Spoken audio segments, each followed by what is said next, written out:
Mi baluarte y salvación es mi Dios, es mi Dios, mi escudo y defensor, Salvador que libra hoy, es mi Dios, es mi Dios.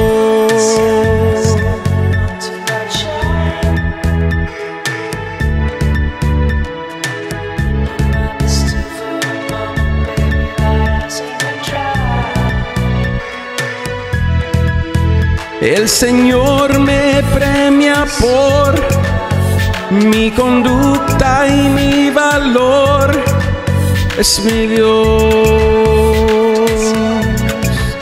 es mi Dios.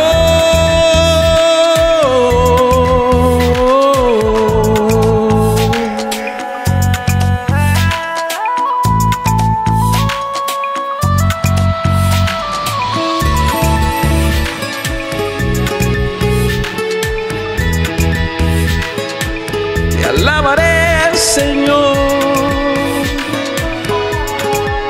te alabaré, Señor.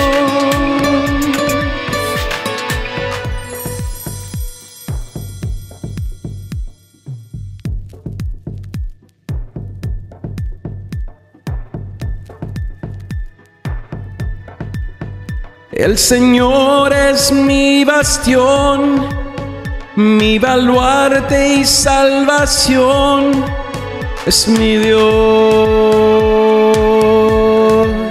es mi Dios,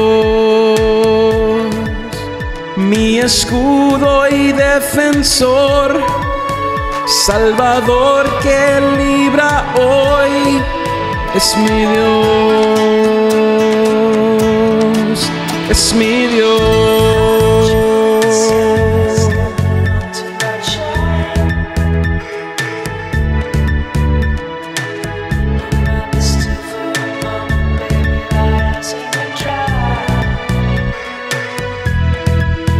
El Señor me premia por mi conducta. Well, good morning, everybody, and welcome to the David Trig Show. I'm going to actually push record here on the podcast on this beautiful morning. How are you guys? I'm talking about a very important topic, but as I said, let me first do a couple of maintenance things. Good morning. Come in. Let me know where you're watching me from. If you are at home, if you are in the car, if you're watching this perhaps later this day on the replay, as they call it, wherever you may be, thank you for being here. Welcome to the David Trig Show, talking today about how to not miss the signs for the great blessing that is coming your way in 2018. I find that, like that story, remember that story that was told many, many times, how there was a man drowning and he's like, help, help. And then he would say, God, please help me. And there was this boat that came and threw him a lifesaver. And he's like, no, no, no, no, no, I'm waiting for God to save me.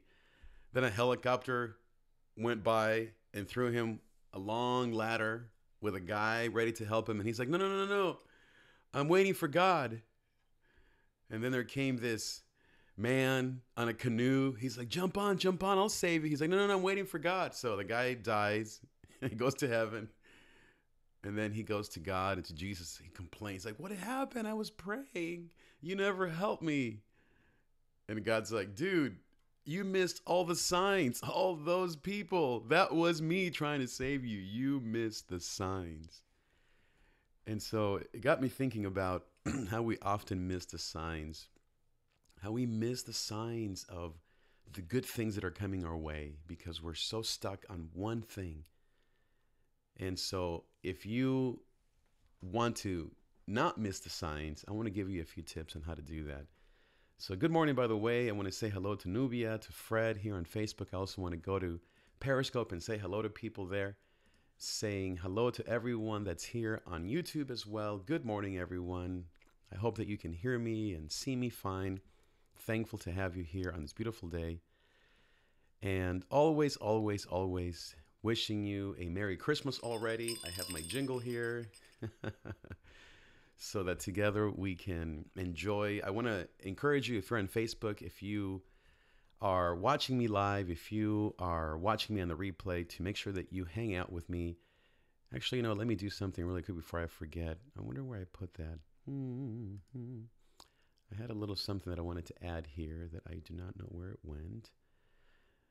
Just doing some maintenance here, guys, for us. But oh well, we'll do that later. But I wanted to say hello. Hello, Bill. Nice to have you here on Facebook, also on Periscope, as well as YouTube. Don't worry about the one up there. I know that everyone freaks out. I'm the only one. The way that the Facebook algorithm works is that it shows this video to more people, the more obviously that people engage and that are here. So I want to encourage you to stick around. And then really, if you want to help this broadcast be seen by more people, then I encourage you, sorry about those beeps there. I encourage you to actually make a comment. Just say hello, good morning, I'm doing well. Where are you watching me from? Are you at home? Are you at bed? Are you on the road? Where are you at? That kind of thing.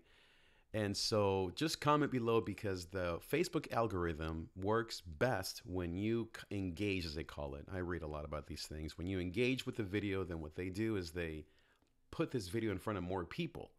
And then it's a whole social proof. Once people see that, oh, there's 2 people up there, then what happens? More people stick around. The statistics are that people stick around in a live video if they see a 2 up there or more. So welcome, engage, say hello, good morning. Just type it in there with your phone. Just say good morning. I know that most people don't comment. I'm actually the same way. But it does help the algorithm of Facebook, because there are millions of videos out there. It helps this video actually go to more people and be seen by more people. So hopefully you can hear me fine. Thank you, guys. So how to not miss the sign. So I was reading in Mark chapter 2. So I want to just read you a little bit of this beautiful chapter, Mark chapter 9, where it talks about a story that I think is very, very beautiful. It's not your typical story of Christmas, but it does talk about not missing the signs. And so the story is, let me read it first, in Mark 9. And as I said, it's a little bit confusing, but I'll explain it, okay? So it says, as they were coming down from the mountain, Jesus gave them orders not to tell anyone what they had seen until the Son of Man had risen from the dead. They kept the matter to themselves, discussing what rising from the dead meant. And they asked him, why do the teachers of the law say that Elijah must come first? Jesus replied, to be sure, Elijah does come first and restore all things. Why then is it written that the Son of Man must suffer much and be rejected? But I tell you, Elijah has come, and they have done to him everything they wished, just as it is written about him. So unless you are a Bible scholar, you don't probably understand much about what was just read there, right? So let me explain this to you, because even if you are a Bible scholar, it can be confusing. And most of all, I want to tell you why this matters in terms of not missing the signs. So long story short, as you know, Jesus was born about, well, it really wasn't about this time, but let's just say it was in December. We celebrate his birth, right? But before Jesus was born, you might know that John the Baptist was born. And so we can say that John the Baptist was the announcement, or he came first. Now, in the Old Testament, in Malachi especially, in chapter, I think it was in chapter 5 or chapter 4, chapter 3, 3 and 4, it talks about that before the Messiah would come, the one who would free the people from all their pain, that Elijah would come, or someone like Elijah, a prophet, would come. And so when Jesus is talking to his followers about him being the Son of Man and him being rejected and him being the Messiah, basically, and the time was near, meaning that he was about to die and then rise from the dead, they obviously were saying, well, where is the sign? Where is Elijah? What are you talking about? We haven't seen Elijah. Now, they had just seen a vision of Elijah just a little bit before what I read, but they were still confused. They were asking themselves, if something great is about to happen, meaning the Messiah is supposed to be here and free us from this mess and this enslavement and all these taxes and all this horrible governmental oppression that we're living, this invasion of our land, then where is Elijah? And so that's where Jesus says, well, Elijah has come.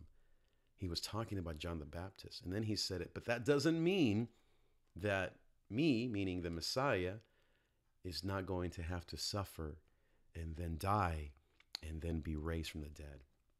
And so that's as simple as I can put it. Jesus was basically saying the signs have come. The time is now. You don't need to keep waiting for an Elijah, for a physical Elijah to come down. And there's a lot more about what is supposed to happen in the second coming of Jesus. But for that moment, Jesus is saying, I am here. I have come. And the signs are already there. John the Baptist has come. I am about to be crucified. I'm about to rise, because another thing that was prophetic that the Jewish nation was waiting for or was anticipating was this suffering servant. And not everyone believed in that. Most of them wanted a Messiah, as you know the story, that would, as I said, conquer and destroy the Roman Empire and all the injustices of the world. And that's what God did eventually. Jesus has come to do that in our lives even now.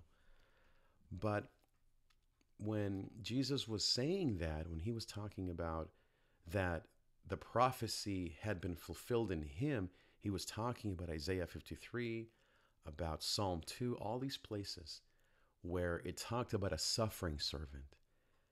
And so here's the thing. I know this sounds confusing, but for the disciples, imagine, it was even more confusing. They're thinking, wait, I don't get it. Is hope going to come or not? That's all I care about, right? Are my taxes going to be just forgiven or not? Am I going to be free? Am I going to be able to worship once again freely or not? All the people have always cared for is to be free, to be able to do what they love to do, to be able to feel free and to know that there is hope and there is freedom in their lives, right? And yet they were missing the signs. They had Jesus in front of them. They had John the Baptist announcing that the kingdom of God was near, calling them to repentance. Jesus himself was telling them, I will die. I have to suffer. This is what's been written.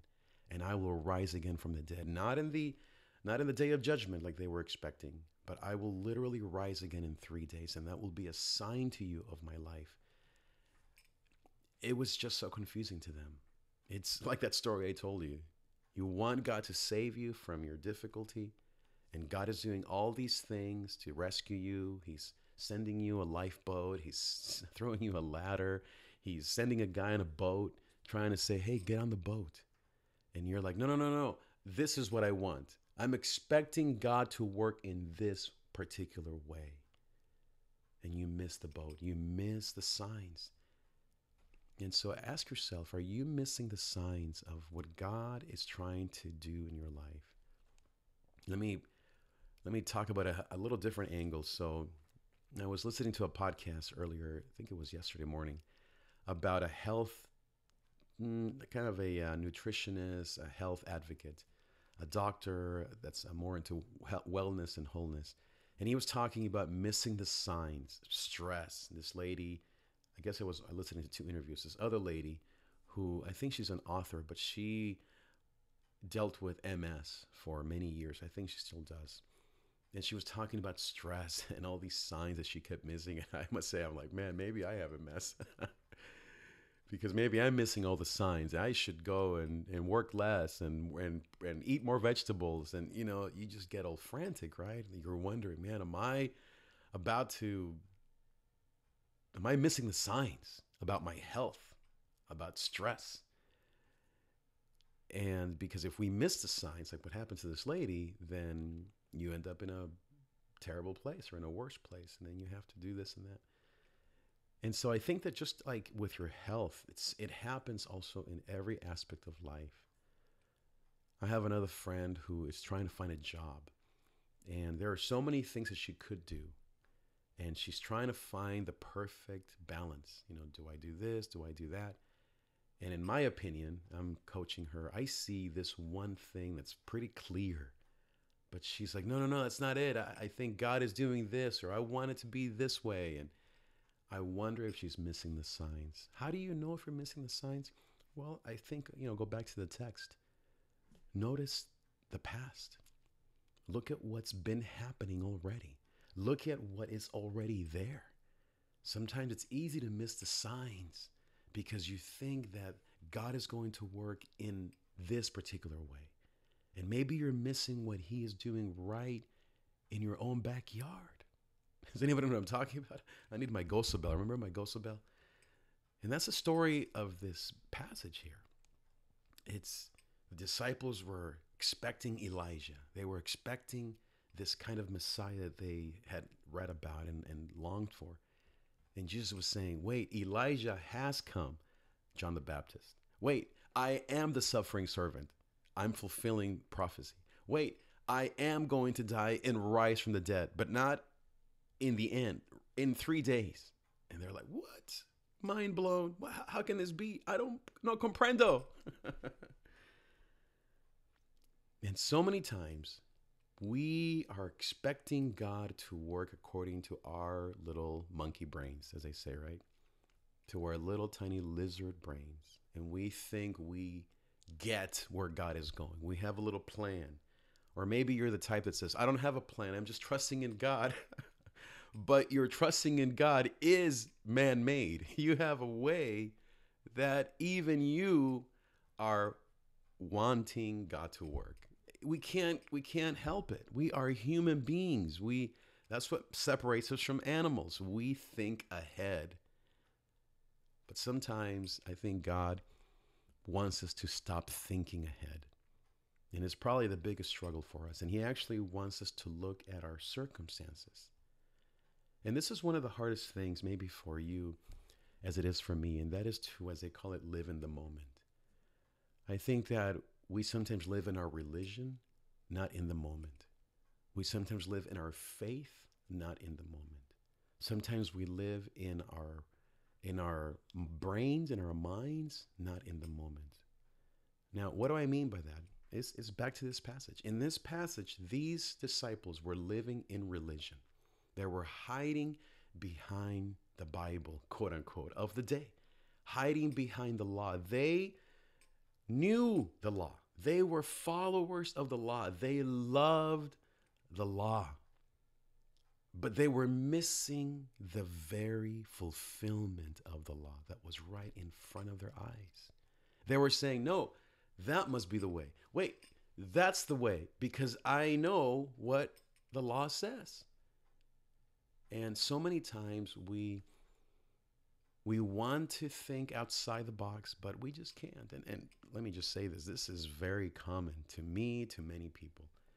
It's not, hello, Sandra, good morning. Good morning. Thank you for commenting. As I always say, the Facebook algorithm works best when you engage. So thank you so much. When you see the 2, the 3, when you say good morning, hello, ¿cómo estás? Buenos días, pupusas, go Nicaragua, whatever. It helps this video to be seen by more people. So thank you so much for that. Please continue to comment. And so I'm talking about how to not miss the signs. And so this story, and if you missed the beginning, you can just go back after this video. But it's such a great story because it talks about how to see what's happening now. Now, some of us, and I consider myself one of these people, I tend to live in my head all the time. And so there are people that I know that, as I said, live in their faith, that live in their God, that live in their worry. Just because you live in your worry or you live in your faith, it doesn't mean that you are not lying to yourself. Does that make sense? Even when we are, quote, reading our Bibles and praying every day, or if you're living just for you and you don't need God or religion, wherever you're at, it is impossible for you not to be missing the boat because we're not able to see in 3 dimensions. We're limited. We're human beings. So how can you then not miss the boat? Well, look at what's around you. So ask yourself, what is around you right now? There's an old Chinese proverb that says, It's better to have one rabbit than two running in the field. Have you heard that proverb? It's better to have, in Spanish, it's like bird, or in English, it's bird in hand than 1,000 flying. The point is, sometimes, and it's happened to me, and I see it in a lot of my friends, we're always looking out here, or we're in our head, or we're in our Bible, or we're in our religion, or we are in our own little, we think we understand how God is going to work. And I think that the more that we go through pain, the more that we experience life, we realize that God, as we know, works in what? In mysterious ways. I can't remember a time when God worked in the way that I expected him to. Thank you so much, Bill. I can't remember a time. Thank you for the radio voice. Also, my cold, I think, is helping a bit.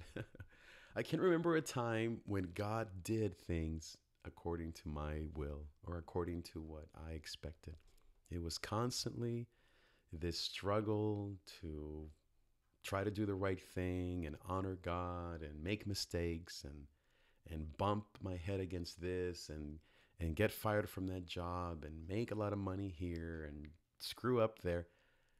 I mean, and yet we call that God's will, right? Well, yes, I consider all of that the will of God. Because back to this passage, these disciples, they wanted freedom. Of course, they wanted to follow the Messiah. They wanted their land to be free, but they kept missing all the signs. They kept asking, what, where, how, who, when, wait, all the details, right? They wanted to know all the what, who, when, why. And God, Jesus kept saying, the Messiah is here. He must suffer. He must die. You have to look at what's in front of you. So I want to ask you a question. What signs are you ignoring? What signs in your spiritual life are you ignoring that you should take care of? What signs in your body, speaking of health, are you ignoring? What signs in your career and in your ministry life and your purpose in life and where you're headed? What signs are you ignoring that you maybe are looking at them and saying, I don't know if that's God. I don't know if that's him. I don't know if he can work there. It doesn't make sense. And yet God is saying, I'm there. And the only way I think that we can discover that is really, thank you so much, Bill, for the comments. Thank you. I appreciate that. As I said, it helps the video to get out there to more people, the more you comment. Thank you, guys. And so let me just wrap up with this. Don't worry about trying to get this right and about trying to figure out the will of God. God has a will, and we will never understand his will. Not from our perspective is my point. I mean, just look at the Bible over and over again. We see men and women trying to figure out God. And it's like that game. I forget that game where you have the little ball and you have all the holes and you keep doing this. You remember that game? And you try to get the ball to not fall into the holes and you try to get it to the exit, I guess. That's how it is, right? Here's God's will. We think God's will is that we never fall through the holes. We think God's will is that we fall and then he picks us up sometimes. We think God's will is that we just throw away the whole darn game and we just do whatever we want. Sure, some people try that. Deconstructionists, cynics, postmoderns, millennials, whatever you want to call it. You know, a lot of people do that, old and young.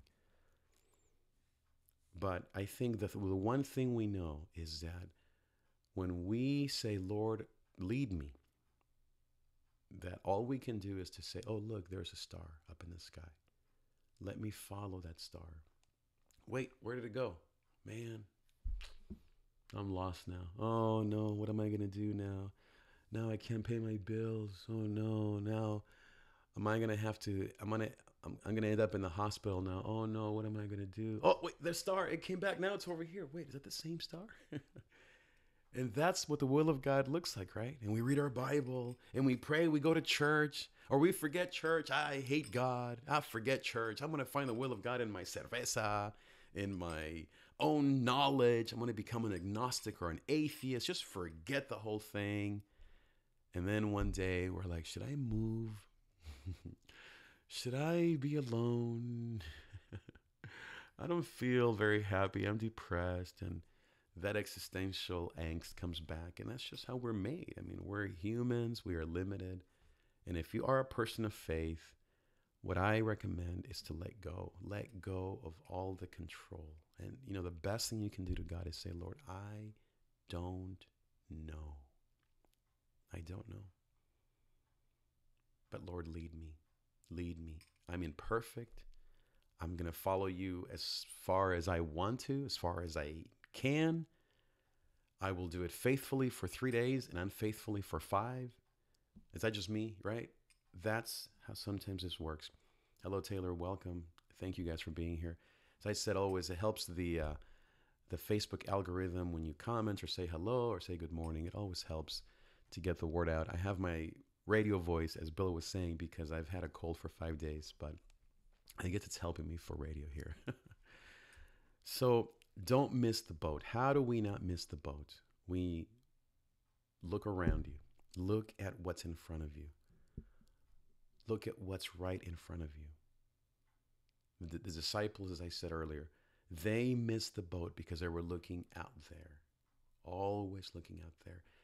And as I was saying earlier, my personality type is 1. I'm an INFJ if you're into the MBTI and all that stuff. I'm a wannabe psychiatrist and all that. But my personality type, like many people, we're in the future, right? We're always in the future. If you're an N, an intuitive, if you're an S, meaning sensing, then you're not this way. My beautiful wife, I'm so thankful for her. She's in the moment. She's like, can you take out the trash? I'm like, what am I doing in this land? So you have to know yourself. If you're an S, you're thinking, this guy is nuts. And you know what? Most intuitives, we are. But if you are an intuitive, an N for intuitive, I-N-T, then you have to dial down as much as you can your intuitiveness and try to be in the moment. Let me wrap up with this. I have this rock here, Proverbs 3, exactly. He knows. Exactly. He knows our path. He's the one that knows. I have this rock here, this stone. Now, if you're not into stones or into tangible things, and don't freak out. Don't send me an email. Don't call the heresy police. What I'm talking about is this is actually one of my therapists. What he gave me, he was trying to help me, especially because I am an intuitive, which is a gift and a curse. If you're also an intuitive, you know what I'm talking about.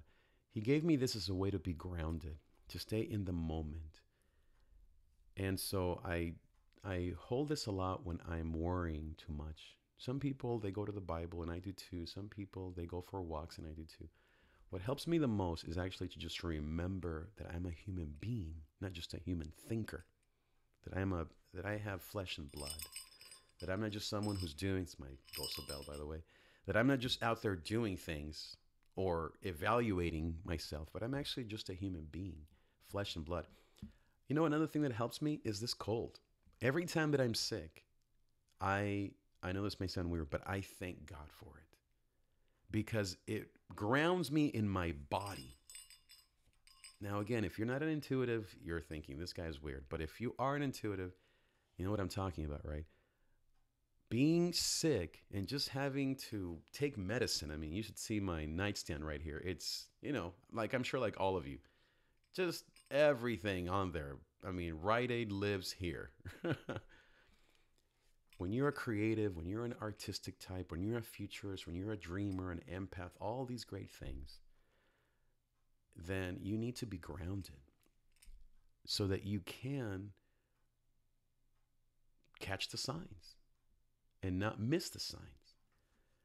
Too many times I think we miss the signs because we are in our head. We are just always thinking out there, and we lack the gratitude, we lack the perspective, and we worry and we get anxious. Now, if you are more of a sensing type, then I think that it's a lot easier to trust God because you're in the moment. And so that might be your gift. But I want to just thank you, and I want to thank God, and I want to pray that you will listen to what's in front of you. that you would listen to the people around you that maybe are filling your life with love, that are filling your life with peace, that are filling your life with perspective. What are those signs that are right in front of you right now that maybe God is saying, hey, listen, pay attention, check this out? For me, I would say that, as I said, being sick has been a great, great blessing. I've had a really crazy month or so with end of the year budget, end of the year board stuff, and all these things that are so heavy, administrative, and really are, they make me anxious because I can't solve them. I can't work hard enough to resolve it all because I'm not supposed to. And so being sick, not only is that a result of that stress, but actually in many ways it has calmed me down. Ironically, it has relaxed me. It has helped me to just be a little bit less in my head, and it's causing me to think about what's in front of me. And so my encouragement to you is, here's my question. Are you missing the signs? Is there an area of your life where you maybe are missing the signs? What is God trying to tell you in your health, in your finances, in your personal life, in your ministry life? Thank you, Brother Marcos. In your area of influence, are there signs that God is bringing your way where he's saying, hey, listen to this. Listen to what I'm trying to do. I love you. I care for you. I have a plan for you, declares the Lord, as Proverbs 3 says. Thank you again, Bill. I have a plan.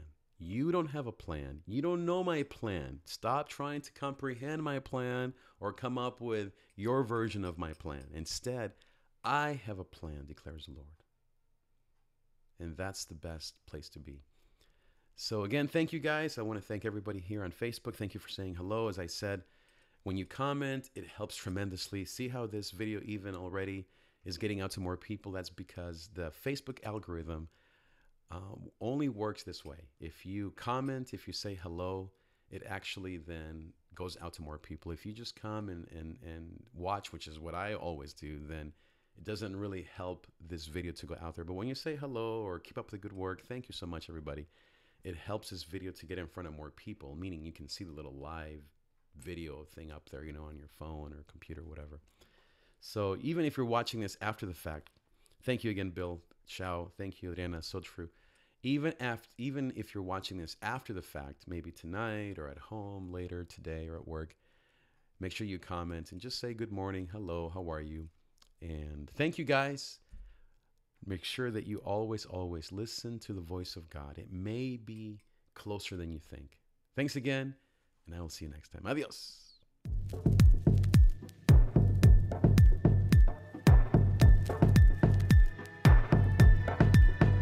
El Señor es mi bastión, mi baluarte y salvación, es mi Dios, es mi Dios.